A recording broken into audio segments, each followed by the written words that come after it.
Sen can onu burada çıtlama da. Onu burada çıtlama maşına tökülür. Gedə çataq orada çıtla. Sen can. Bugün sosial şəbəkələrdə komediyxananın sevilən aktyoru Ənvər Abbasovun ölüm xəbəri yayılıb.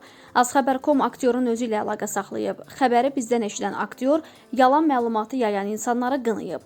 Xəbəri sizdən eşidirəm, təəssüf edirəm. Çox şükür Allaha sağ-salamatam.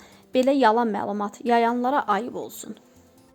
Hüquq mühafizə orqanlarından mənə zəng etdilər ki, sizi skuterlə vuran şəxs müəyyən edilib.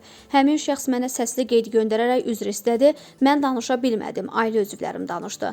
Bunu Gənc Tamaşaçılar Teatrının aktrisası İradə Rəşidova onu skuterlə vuran şəxs haqqında danışarkən deyib. Onun sözlərinə görə hadisəni törətməkdə şübhəli bilinən şəxs Ucar rayonundan olan kişidir. Mənə deyir ki, kasıb adamam, kuryer işləyirəm, borclarım var, kirayədə yaşayıram.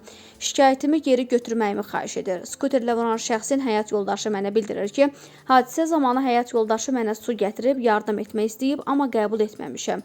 Mən üzünü görməmişəm. Həmin vaxt vəziyyətim yaxşı deyildi və bunu xatırlamıram.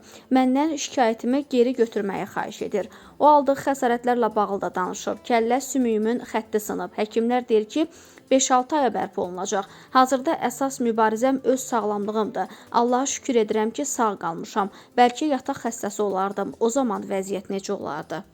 İradə Rəşidova qeyd edib ki, qarşı tərəfdən qan pulu tələb edib. Mən ondan bahalı şeylər tələb etmirəm. Sadəcə qan pulu tələb etmişəm. Amma qapıdan içəri belə girməyiblər. Mən başa düşürəm, eyni hadisəni mənim yaxınlarımın da başına gələ bilər. Amma mən düşünürəm ki, onlar mütləq xəsarət alan şəxsi ziyarət edərdilər. Aktrisa şikayətini geri götürməyi də istisna etməyib. Ola bilər ki, şikayətimi geri götürüm.